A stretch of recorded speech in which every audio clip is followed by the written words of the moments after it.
Bonjour, bonsoir à vous tous.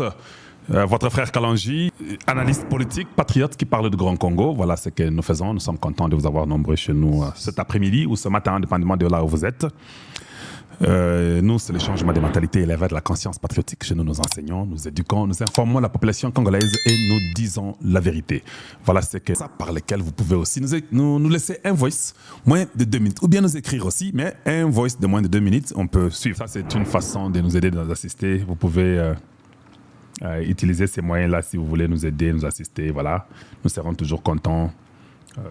Et puis, quand tu as une émission, donc tu n'es même pas invité. Donc, tu es libre de partir quand tu veux et tu es libre de rester comme tu veux.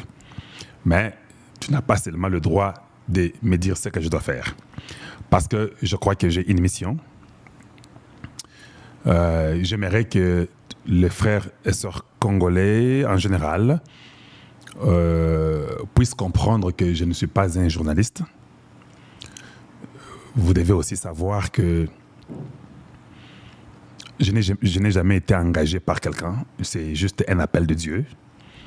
Et cet appel-là, c'est une vocation qui vient au-dedans de moi et que je ne sais pas me défaire.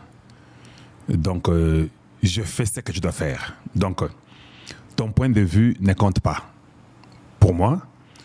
Et puis, autre chose très importante, vous devez savoir que je n'apprends pas la politique de Tshisekedi. Ça, c'est très important. Je n'apprends pas la politique de Tshisekedi. Ça, il faut retenir ça toute votre vie jusqu'à ce que vous allez mourir. Si vous apprenez la politique de Tshisekedi, c'est une bonne chose. Bon courage et que Dieu vous bénisse. Moi, je suis en train de penser développement du Congo. Avant que je continue, quelqu'un m'a fait passer un message que j'ai trouvé très, très percutant. Et je pensais que c'était un message que je devais mettre quand même, que tout le monde puisse écouter avec moi ce message. Et quand je mettrai ce message-là après, je vais peut-être essayer de revenir pour que nous puissions maintenant un peu... Laisse-moi te dire un petit secret. Il y a des saisons où ce que tu portes commence à déranger. Pas parce que tu fais du mal, mais parce que tu es devenu trop visible pour ceux qui vivaient dans le flou. Donc tu n'as pas changé. C'est juste que tu es en train de t'élever. Et l'élévation dérange toujours ceux qui refusent de monter.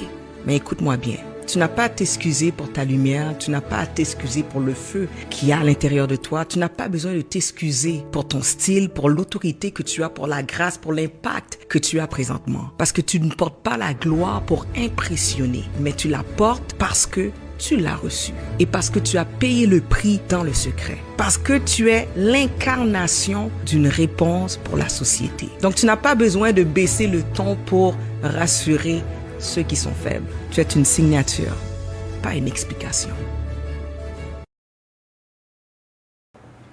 Voilà, donc quand on est une signature et qu'on n'est pas une explication, donc nous sommes dans 2 voies différentes. Voilà pourquoi je dis je n'apprends pas la politique de Tshisekedi. Parce que je ne suis pas une explication, je suis une signature. J'espère que ce petit message n'est pas nécessairement pour moi. J'ai beaucoup aimé la personne qui m'a fait ce message. Ça me va droit au cœur. J'ai beaucoup pensé sur ce message et je crois que c'est une inspiration. Ce message, j'aimerais que ce soit aussi pour d'autres Congolais de bonne qualité qui sont parmi nous et que vous sachiez que vous êtes une signature, que vous n'êtes pas une explication. C'est très important. Votre lumière pourra nuire beaucoup de gens, mais ce n'est pas de votre faute parce que vous êtes une lumière. Tenez bon, continuez à faire ce que vous deviez faire pour votre nation, pour votre vie, pour votre famille et pour votre vision. C'est très important. Donc, je répète pour dire, il est très important que les gens sachent que je ne suis pas un journaliste, je ne suis pas non plus un attaché de presse et je ne travaille pour personne.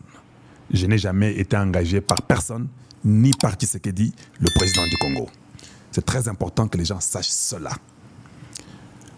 Je crois à la démocratie, je respecte l'opinion de chacun de vous et en retour, en revanche, j'espère seulement, pour ceux qui sont de la bonne qualité, qu'ils respecteront aussi mon point de vue et mon opinion. Tout ce que je fais, tout ce que je dis, tout ce que j'explique, tout ce que j'amène, c'est basant sur l'inspiration qui vient de dedans de moi et d'une vision qui vient de moi. C'est une vision qui est à moi. À vous de prendre ou de laisser. Vous n'êtes pas obligés. Merci pour ceux-là qui nous font confiance. Merci pour tous ceux-là qui nous écoutent et qui ont à cœur le souci de voir un Congo nouveau, un Congo transformé, un Congo différent. Chez Kalonji Mulumba, nous avons un principe, c'est le Congo ou rien. Cela veut dire, même Tshisekedi ne va pas nous empêcher, il n'y a que le Congo ou rien. Si vous saisissez cela, vous allez commencer à réfléchir pour développer votre nation. Si vous êtes esclave mentalement et que vous pensez que le président Tshisekedi connaît toutes choses et que nous ne pouvons rien dire, alors je te dis que tu te trompes. Il n'est pas parfait, c'est un homme, il a plus d'informations que nous, mais il ne connaît pas tout. Parce que s'il connaissait tout, nous ne connaîtrons pas toutes les bêtises que nous avons connues au Congo. Je vous donne l'exemple de Mosé Laurent Désiré Kabila. Mosé Laurent Désiré Kabila, s'il connaissait tout, il n'allait pas mourir. Il est mort parce que c'est un homme, il y a eu l'erreur et on l'a tué. Et la vie continue. Il y aura un matin et il y aura un soir. Ça sera le premier jour. Il est très important de toujours faire une analyse objective et d'enlever le sentiment. Crier ne détermine pas l'émotion. Crier détermine plusieurs choses, y compris la colère. Alors prenez ce qui est à vous et ce qui vous dépasse, qui est au-dessus de votre compréhension, laissez à Dieu qu'il puisse vous aider pour découvrir cela dans le futur. Je crois que j'ai une mission. Je crois que je ne peux que faire que ce que je dois faire. Votre opinion ne changera pas mon opinion non plus. Espérant aussi que mon opinion ne changera pas ton opinion. Mais à tout celui qui voudra prendre ça pour l'édifice de la nation congolaise, vous avez mon conseil et je vous encourage.